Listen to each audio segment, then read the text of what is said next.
So,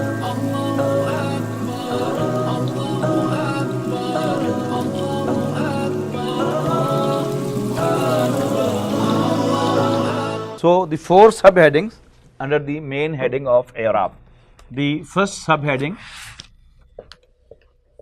is the form of i'rab.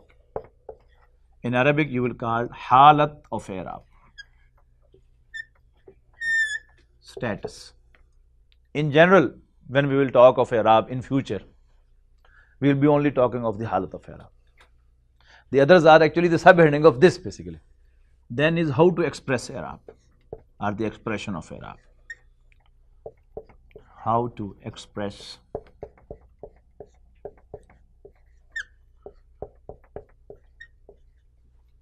i'rab.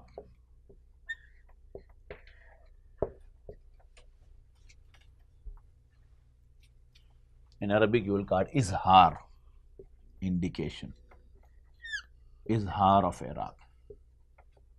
The third is the i'rab being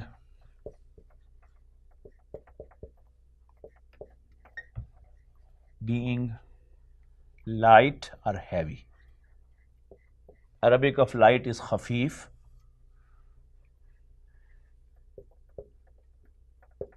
and Arabic of heavy is thaqeel. But you will use this English word light or heavy practically.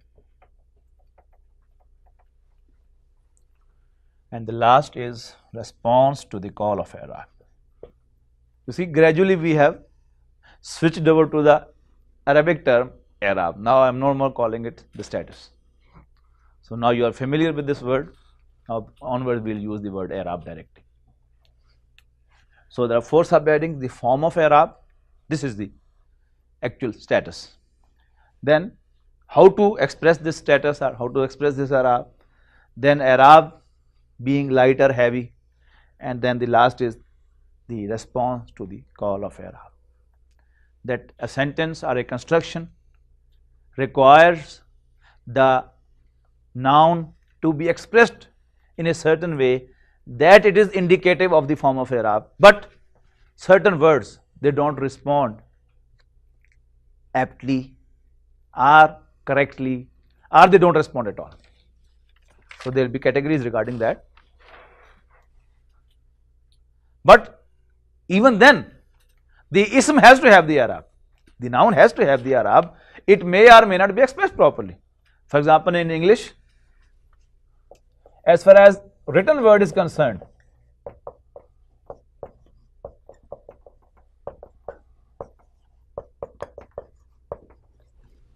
R-E-A-D, read, R-E-A-D, read, R-E-A-D, read. So actually, to change the form of the verb, there should be an indication. But this is not a cooperative word. It doesn't indicate, at least in writing, that which form of verb this is. So in the same way, as in English, a verb has to have a form. You know, when the sentence is, I read a book. Now when in this sentence this R-E-A-D will be written, it will be the first form. I read a book.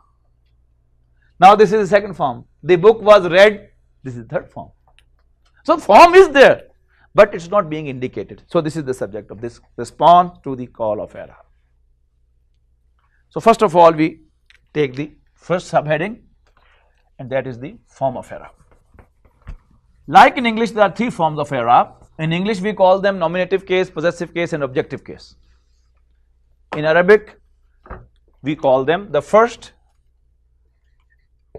is the rafa form of i'rab, raf'un, raf form of i'rab. One example of this is the nominative form, nominative case, one example. But for your convenience, you can write the nominative case, because in English, these nominative case, possessive case, and objective case are only used in the pronouns, not in the nouns. But in Arabic, pronoun is a type of noun, and a noun has to have some i'rab. There is no noun without an i'rab. It has to have an i'rab. So rafa form of i'rab, Then is the nasab form of i'rab. Nasab form of i'rab. And then C is the jar form of i'rab.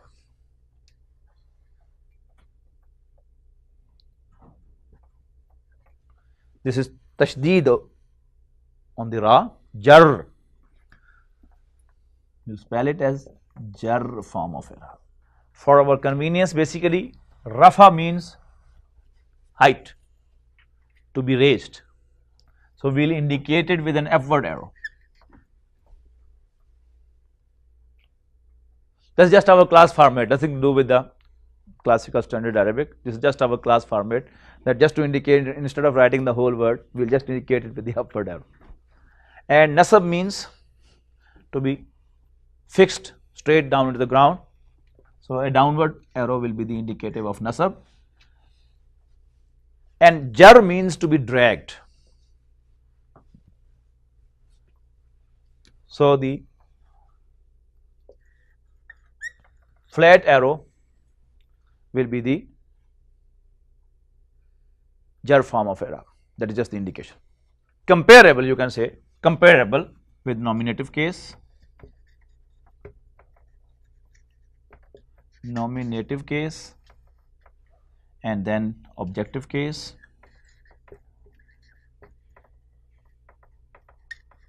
and then is the possessive case. Possessive case. Then the second subheading, how to express i'rab.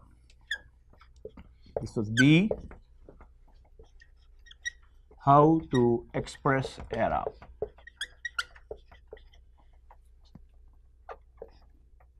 This is I.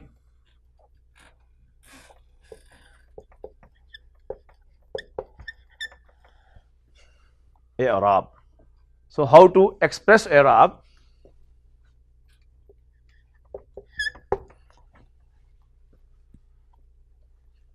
Number one,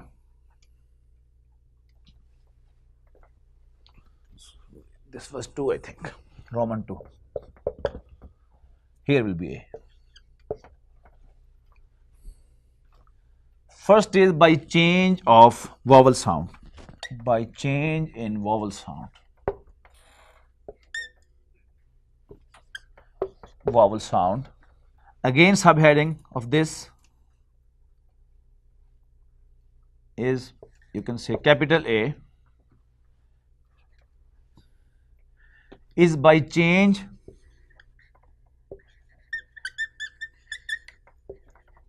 in the harakat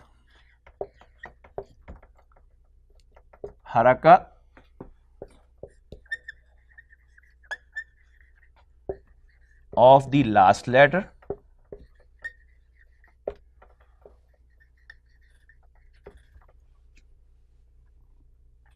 This will also be the change in the vowel of the noun. Right away you can write down the example also. Kitabun, kitaban and kitabin. Kitabun being the rafa form,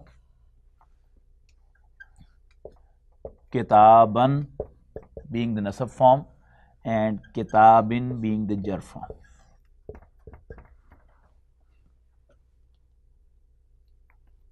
And in plural form, kutubun, kutuban and kutubin. This is rafa form, this is rafa form, this is nasab form, this is nasab form, this is jar form, this is jar form. You can have the indication.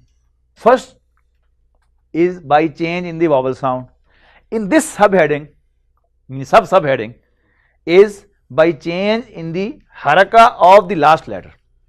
Last letter is ba in both the cases. So only the change of the harakat of the last letter. Here it is dhamma, and here it is fatha, and here it is kasra. The haraka of the last letter. Result being the same as we have learned earlier. If we write it by pronunciation, this is kitabun, K-I-T-A-B-U-N, K-I-T-A-B-A-N and K-I-T-A-B-I-N. Similarly this K-U-T-U-B-U-N and K-U-T-U-B-A-N BAN, KUTU, BIN. But practically, this is indicated. Arabs used write it like this, the kitabun, instead of writing like this. How they write it? The same word, they write it like this. So this is practically not there, but according to sound, you can say the transliteration of this word will be like this, but actually it is written like this. In Quran. No, in Arabic. This is nowhere. In plural form, that is the possibility. But here, kitabun is always written like this. Yesterday I said that translation means to express an idea from one language to another. So kitabun has an N sound. But the thing is, how Arabs produce this N sound in writing? They produce this N sound by this second harakat, and this double harakat is known as tanween. You know all that? Tanween means double fatha, double dhamma, double kasra. And tanween literally means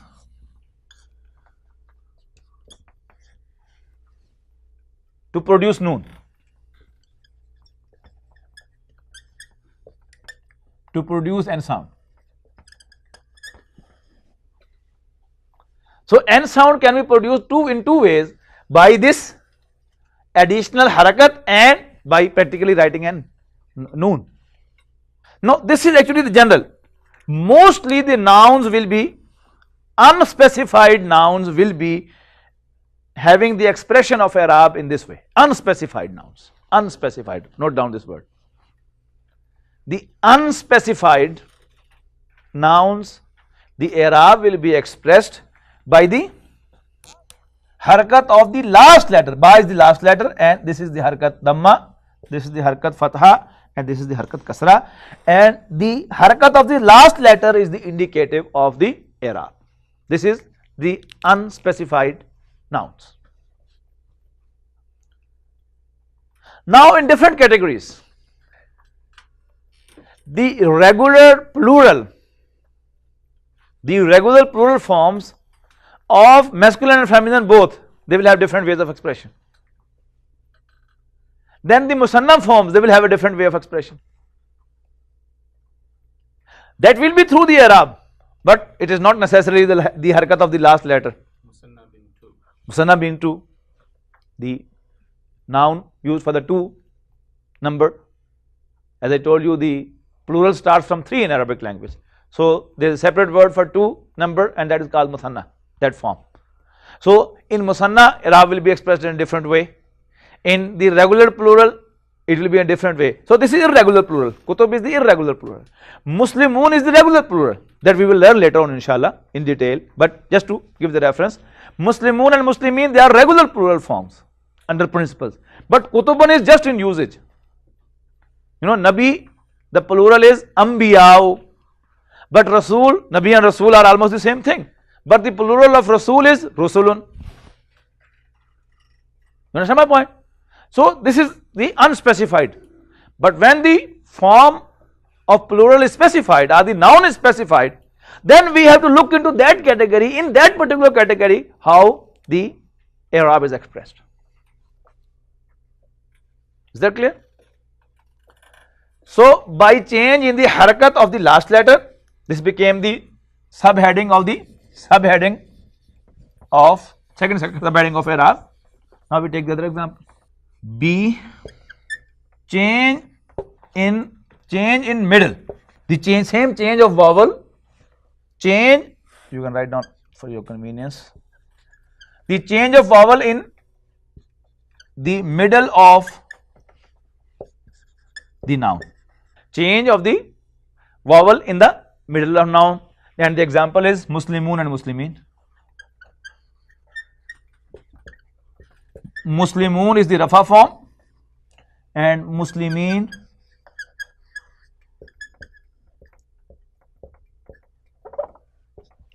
Muslimina is the both Nasab and Jar form. Muslimun this is vowel here, and this vowel has been replaced by the other vowel. Ya is also a vowel. In English, all the viewers and the members of the class should be grateful to you that you asked the question. Inshallah, they will be of benefit. That will be of benefit to them. If you write down this Muslimun, this is, now I have indicated this vowel clearly and separately, and this is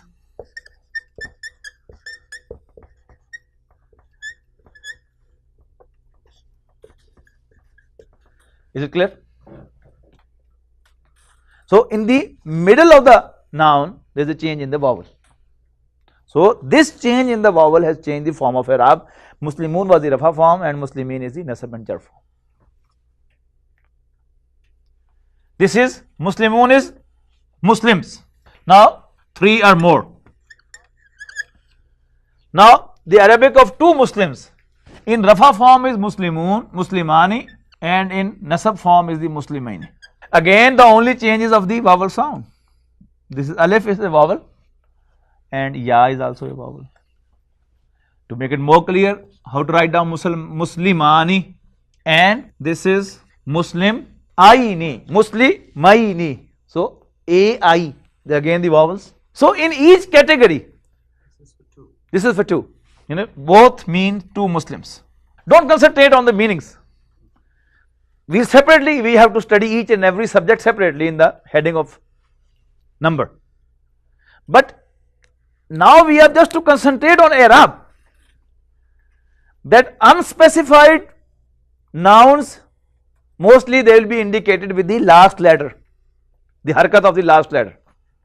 But in specified categories, when we will recognize that category, now we have to look into that category, that in that particular category how the i'rab is expressed, and we won't make any mistake. This is rafa form and this is nasab as well as jar form. Like English, in verbs, second form and third form usually is the same. In Arabic also, in this case mostly it is the same. But in unspecified general nouns, when the indication is the last letter, then it's clear in nasab and jar form, but otherwise mostly it's the same. Mostly the mistake is that i'rab is translated, you know, harakat are known as i'rab mostly, especially those who have got the Indo-Pak background. In Indo-Pak subcontinent, in Urdu, the harakat are known as i'rab, and that has created a lot of problems. This has become a hindrance. You know, it was the easiest for those people to understand Arabic, because 80%, 70% of the words used in Urdu are used in Indo-Pak subcontinent and even in Hindi. They are basically Arabic words. But this mistake that i'rab means the harakat, that has really made Arabic language complicated for them. So once they are confused with this, they cannot understand Arabic. So be careful. I'rab is something different and harakat is something different. Zabar, Zair, Pej, Dhamma, Fatha, Kasra, they are the harakat, not the i'rab. Those harakat are used sometimes to indicate the i'rab, as in this case, but not always they are the i'rab. You know, as we learnt about English today, you already knew it, but we just reminded ourselves about the change of case in English in pronouns. So as in English, in the case of pronouns, there is a specification of the subjective, nominative or objective possessive form. Similarly, in Arabic also, in pronouns, the rule is entirely different. Now, this was a subheading was A, and now we are coming to B. Under small a, there was capital A and capital B. Now we are coming to small b. Understand my point? Yes. You make the format for your convenience that they are in one line. Small a is one line and small capital A is one line. So B is in pronouns. In pronouns, Again, this is the specific category of noun. Pronoun in English, in Arabic, is the type of noun. In case of pronouns, the Rafa form is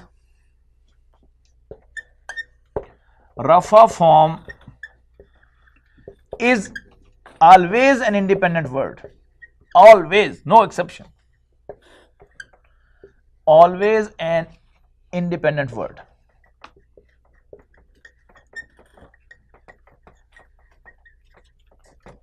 Independent word. This is independent. Is always an independent word.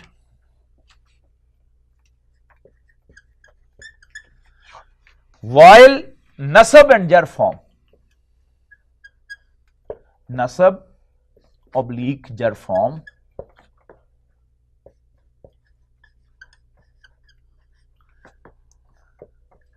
is never a complete word.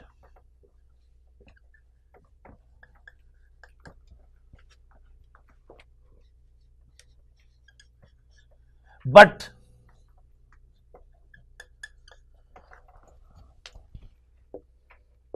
it is attached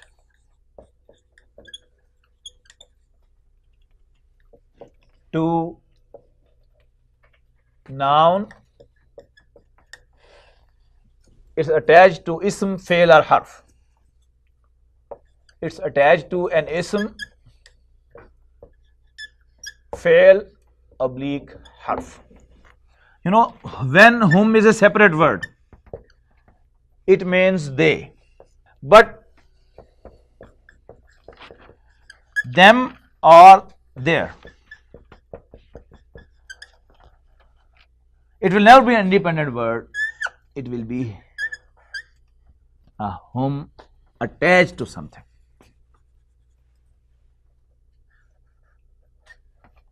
No, this attachment is must. Kitabuhu, Rabbuhum, Zalamahum, Nasarahum, Innahum, Kitabuhum, their book. Kitabuhum, Rabbuhum,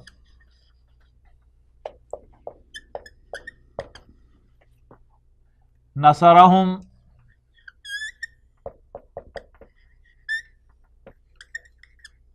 he helped them.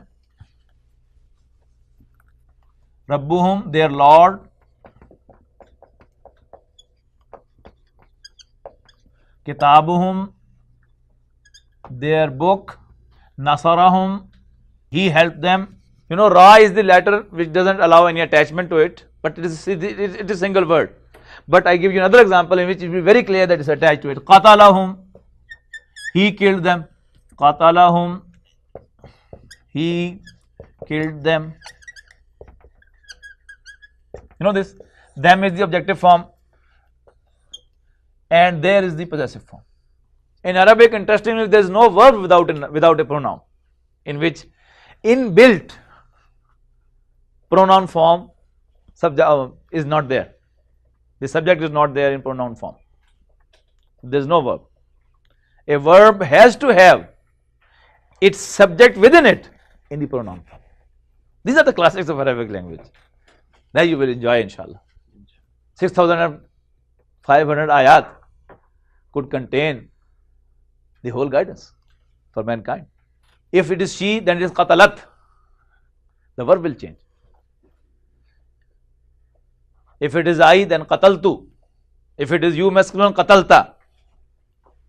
So that we will learn later, inshallah, when we will study the verb.